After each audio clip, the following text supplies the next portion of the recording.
Bienvenidos a Síntesis, un programa donde revisamos algunas de las informaciones más importantes que han tenido lugar en el transcurso de la semana a través de la pantalla de Telesur. Lo analizamos y se los mostramos durante los próximos minutos. Soy Saraí Amorós Ramos, les doy la bienvenida y comenzamos de inmediato con titulares.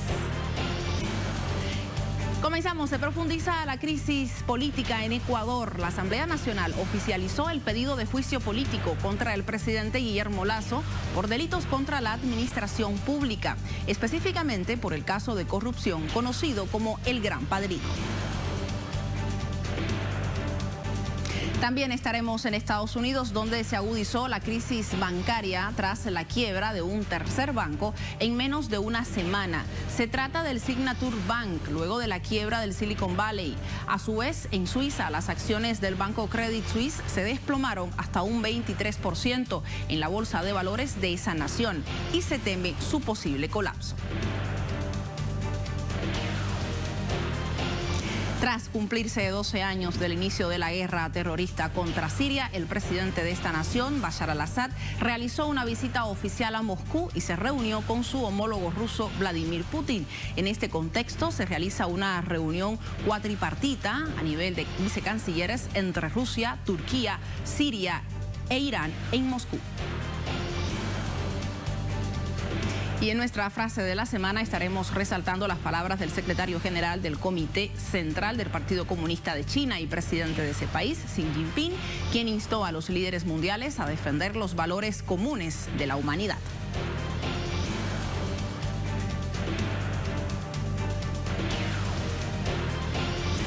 Y comenzamos ampliando algunos de nuestros titulares. Se profundiza la crisis política en Ecuador. ¿Qué ha pasado hasta este momento? La Asamblea Nacional oficializó el pedido de juicio político contra el presidente Guillermo Lasso por delitos contra la administración pública, específicamente por el caso de corrupción conocido como el Gran Padrino. Veamos. Con 58 firmas a favor, la Asamblea Nacional oficializó el juicio político contra el presidente Guillermo Lasso por el caso de corrupción conocido como el Gran Padrino. Al respecto, legisladores afirmaron que el trámite debe pasar a manos de la Corte Constitucional para que dé paso a la admisibilidad del mismo y en alrededor de un mes inicie el proceso contra el mandatario. Por su parte, la asambleísta Viviana Veloz detalló que el rol de los parlamentarios es fiscalizar cuando la conducta del jefe de Estado sea adecuado para la protección de vínculos criminales. Los asambleístas tenemos el rol de fiscalizar y establecer el control político. Y más aún cuando el presidente ha adecuado su conducta para proteger los vínculos de una estructura criminal en las empresas públicas. El presidente siempre supo, siempre tuvo conocimiento y siempre quiso proteger y permitió que se hagan feria de estas empresas y se reparta el dinero del pueblo ecuatoriano. El presidente ha preferido proteger a su cuñado, a su familia, a sus amigos y ocultar una investigación que atacaba al narcotráfico albanés para poner por encima a su cuñado y no los intereses del pueblo ecuatoriano. A través de un comunicado, el Gobierno Nacional aseguró que dicha demanda carece de elementos políticos y jurídicos. Asimismo, afirmó que este juicio político no es un acto de fiscalización, sino de desestabilización. En este contexto, la Asamblea Nacional de Ecuador aprobó por unanimidad levantar la reserva de la información entregada por la Superintendencia de Compañías y la bitácora de la Presidencia, como parte de las investigaciones del caso de corrupción del Gran Padrino. Los legisladores afirmaron que las investigaciones son hechas bajo la principal línea de la transparencia y todos los documentos serán digitalizados para poner en conocimiento de los 137 legisladores, con el fin de que cada uno inicie el proceso que corresponda según cada interpretación en función de la información. En medio de esta crisis política, generales de la policía ecuatoriana que solicitaban cerrar investigaciones sobre el narcotráfico pidieron su baja de la institución. El comandante general de la policía confirmó a través de una entrevista que los generales involucrados en conversaciones donde habrían recomendado cerrar una investigación que se realizaba contra el narcotráfico solicitaron la baja de esa institución. Nos hemos reunido con ellos, hemos hablado y ellos ya han presentado su solicitud baja para que sea ejecutada en el menor tiempo posible. Según los audios publicados por el medio digital La Posta, los dos generales y una excomandante de la policía recomendaron archivar el caso denominado León de Troya, una investigación relacionada con las supuestas operaciones de la mafia albanesa en el país y su nexo con personas cercanas al presidente Guillermo Lasso. Se agudiza la crisis financiera en Estados Unidos y su impacto en la banca mundial. Al menos 3 entidades del sistema financiero estadounidense colapsaron en la última semana. Profundizamos en ello y le contamos además sobre las repercusiones en Europa y Asia.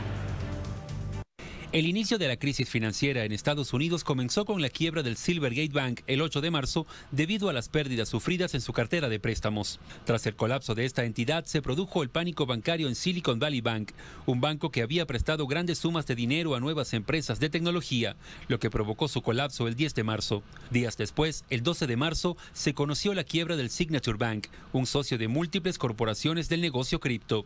Según expertos, el precio de las acciones de la entidad financiera cayó más del 60% después de que Silicon Valley Bank cerrara su posición en bonos de $21.000 millones con pérdidas de aproximadamente 1.800 millones.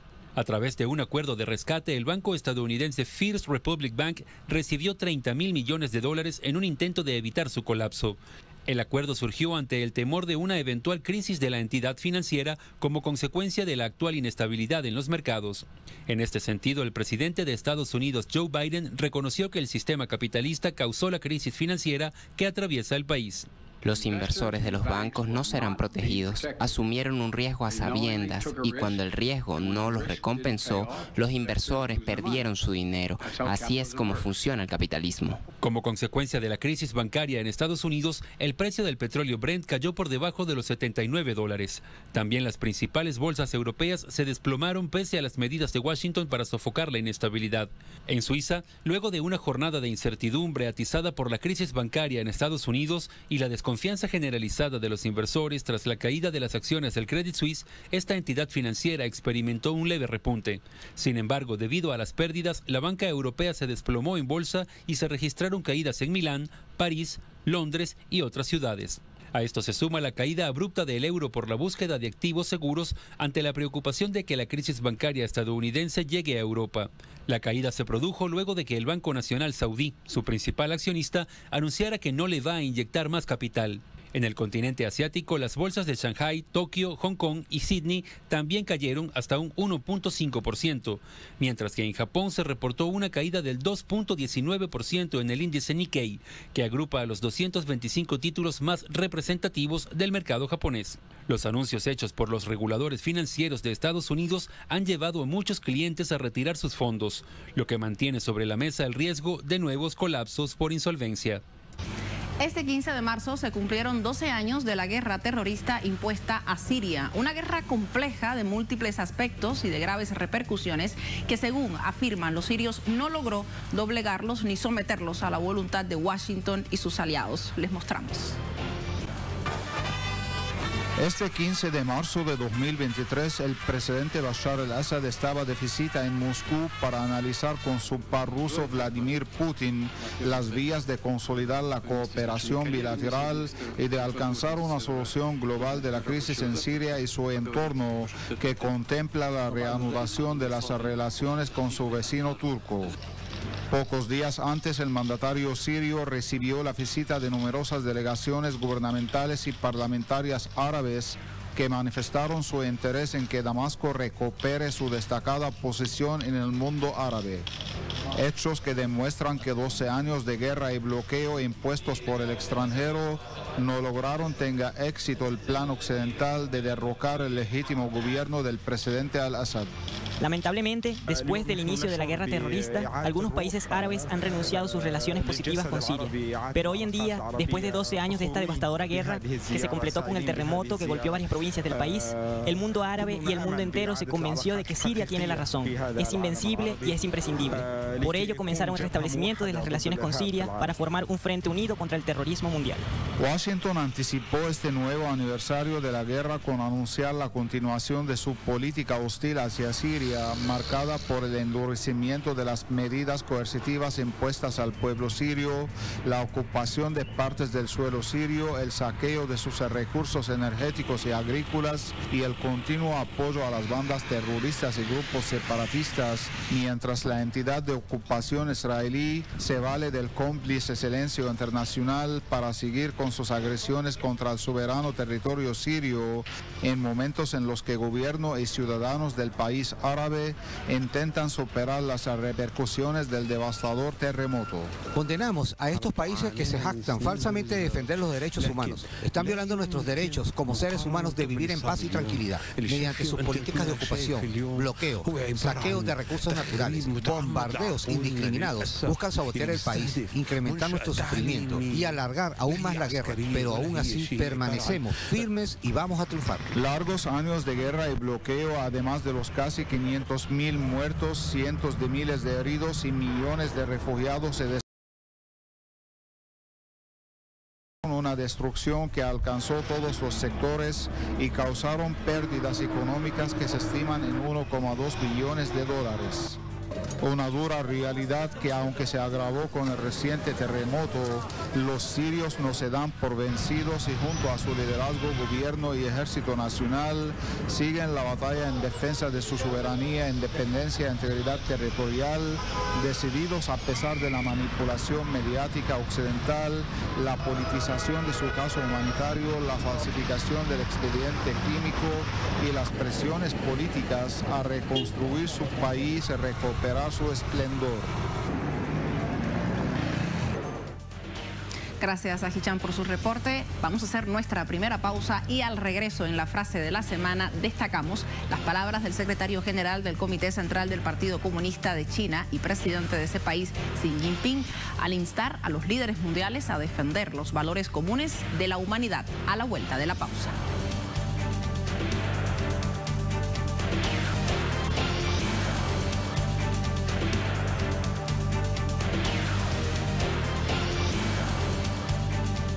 Gracias por acompañarnos en Síntesis y regresamos con nuestra frase de la semana. Ya lo decíamos, destacábamos al secretario general del Comité Central del Partido Comunista de China y presidente de ese país, Xi Jinping, instó a los líderes mundiales a defender los valores comunes de la humanidad.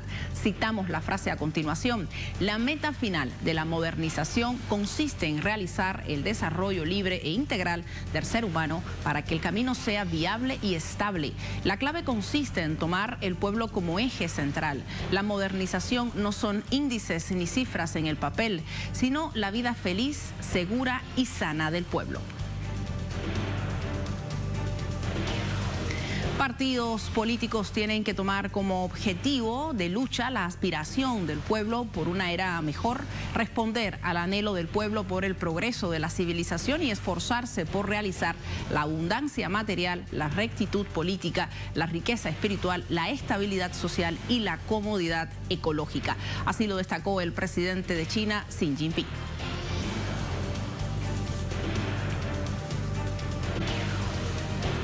Justamente esta declaración surge durante la reunión de alto nivel de la organización política Partido Comunista de China en diálogo con partidos políticos del mundo. El jefe de Estado chino destacó que las aspiraciones comunes de todos los pueblos son la paz, el desarrollo, la equidad, la justicia, la democracia y la libertad. Xi Jinping llamó a apreciar los valores de las diferentes civilizaciones y solicitó que se abstengan de imponer sus propios valores o modelos que aviven la confrontación ideológica. El líder chino llamó a líderes políticos a destacar los esfuerzos para cumplir con la rectitud política, la riqueza espiritual, la estabilidad social y ecológica. En esta reunión también intervinieron los presidentes de Venezuela, Nicaragua y Sudáfrica.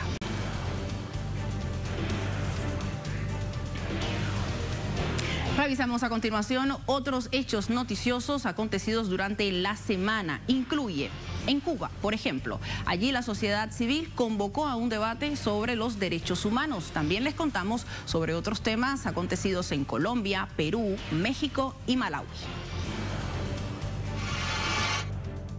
El presidente de Colombia, Gustavo Petro, anunció el comienzo de un segundo proceso de paz.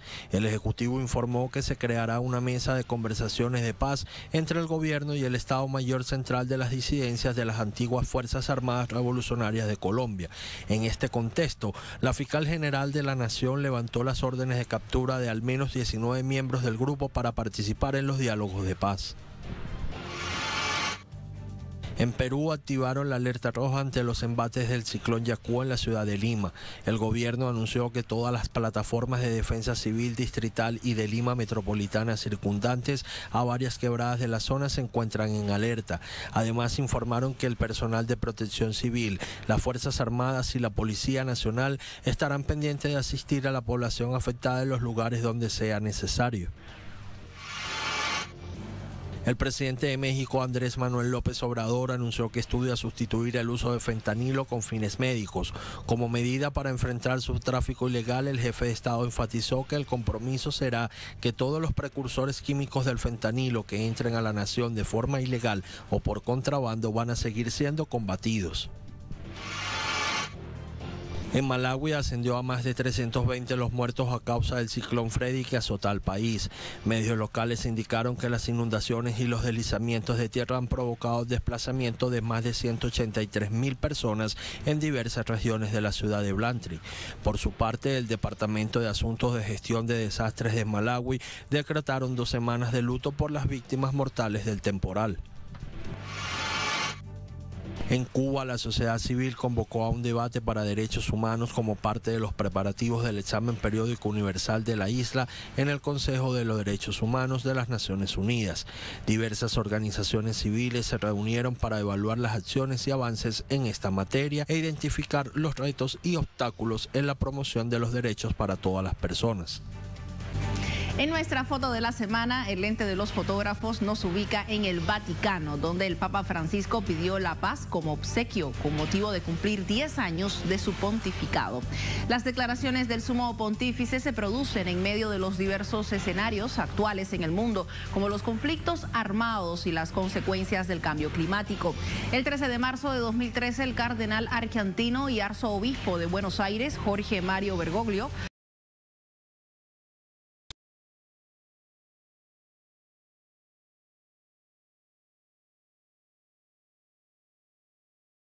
de la institución. En sus primeros años se dedicó a trabajar por la paz mundial y aprobó la nueva Constitución Apostólica de la Iglesia, que establece la participación de los laicos y las mujeres en la curia romana. Ahora revisamos información desde la cuenta de Twitter de S. Rodrigo, es nuestro corresponsal de Telesur desde Andalucía, el cual resalta #Francia, crisis política en Francia tras la aprobación de Emmanuel Macron, la reforma de las pensiones por decreto desoyendo a la Asamblea y a las calles. Los sindicatos convocan manifestaciones y oposición prepara mociones de censura para acabar con el gobierno. En pantalla vemos el decreto número 49.3 siendo quemado. Este decreto posibilitó la aprobación directa de la reforma de pensiones sin haber sido aprobada por diputados. Hacemos nuestra segunda pausa. Al regreso estaremos presentando lo más destacado en el ámbito de la economía, el deporte y la cultura. En economía, la economía de Perú cayó en 1.12% en enero debido a la crisis política, de acuerdo con el informe de producción nacional del Instituto Nacional de Estadística e Informática. Ampliamos a la vuelta. En deportes, India se convirtió en el primer país en dar la bienvenida a atletas rusas y bielorrusas bajo su bandera en el Campeonato Mundial de Boxeo Femenino de la Federación Internacional de Boxeo IVA 2023. En cultura les contamos parte de lo que sucedió en la segunda edición del Coloquio Internacional Patria en Cuba. Todo ello a la vuelta.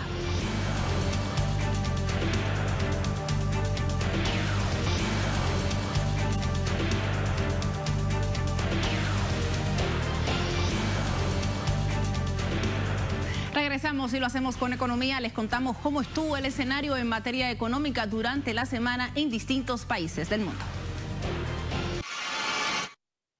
En Perú la actividad económica cayó 1.12% en enero debido a la crisis política, de acuerdo al Instituto Nacional de Estadísticas e Informática, INEI. La entidad remarcó el descenso en los sectores de construcción, telecomunicaciones y otros servicios de información, minería e hidrocarburos, seguros, transporte y almacenamiento. En otro orden de ideas, el ministro de Finanzas del Reino Unido, Jeremy Hunt, anunció su plan de impuestos y gastos al Parlamento por un valor de 94.000 millones de euros durante este año. El alto funcionario confirmó la suba del tipo de impuesto entre el 19 al 25% para abril a empresas con más de 250.000 euros en ganancias, además de un nuevo esquema que permita que cada libra invertida se deduzca en su totalidad de las ganancias imponibles.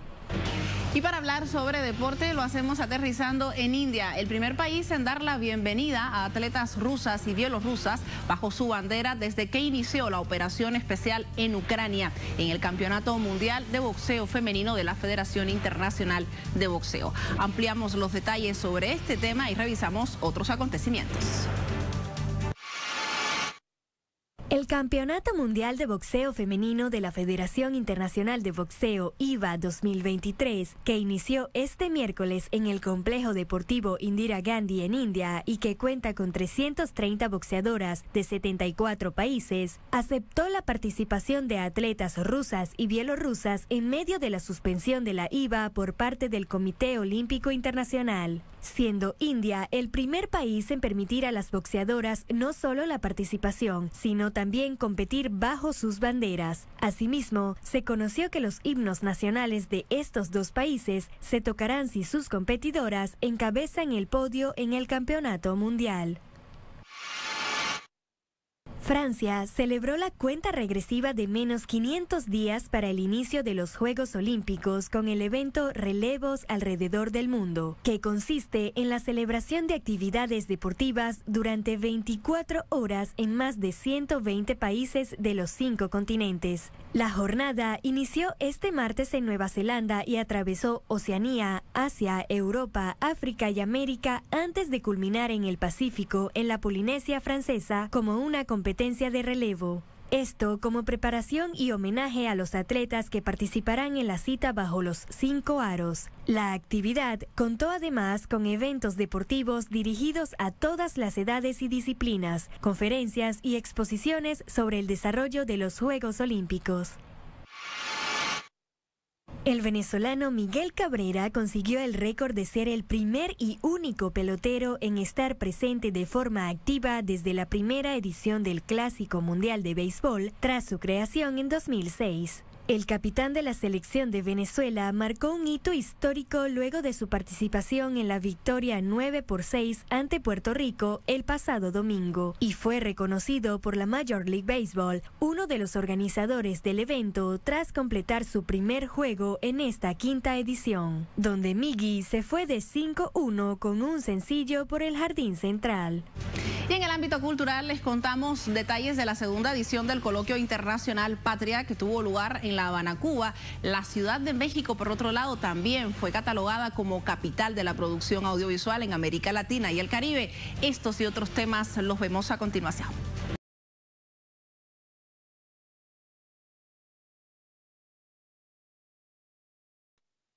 El Coloquio Internacional Patria recibió 55 invitados de 14 países y a más de un centenar de especialistas cubanos. Durante 2 días debatieron en la sala Che Guevara de Casa de las Américas los desafíos que implica la comunicación política digital y como resultado se construyó una agenda articuladora en red solidaria que haga frente a los efectos criminales de la desinformación, los discursos de odio y a las sanciones que impiden a los pueblos del sur global el pleno acceso a Internet. La capital mexicana, según el informe Ciudad de México, capital audiovisual de Latinoamérica, Anuario Estadístico 2022, se convirtió en un punto de alta demanda para el rodaje de películas y series en la región. Representantes del sector cinematográfico se mostraron satisfechos por las condiciones que brinda la metrópoli en la actualidad a los procesos creativos, sin contar con los beneficios de la relocalización de la industria en el país.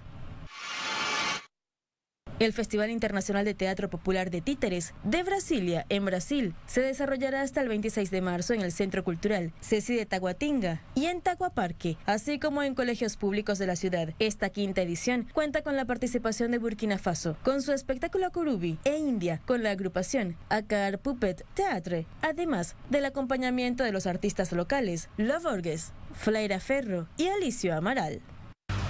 La Delia Valdés es una orquesta argentina creada en el año 2009 y abocada a los ritmos latinos. Hoy los presentamos en nuestra pantalla junto a Tati Almeida, una de las madres de Plaza de Mayo, con la canción Santa Leona. Se juntan para homenajear a Mariel Franco, una defensora de los derechos de las mujeres, a los 5 años de su asesinato y del pedido de justicia del pueblo brasileño que no la olvida.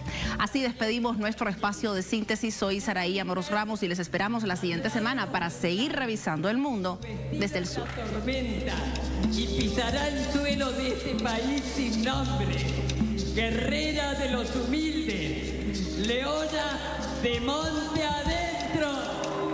¡Fuerte el aplauso para Tati Almeida!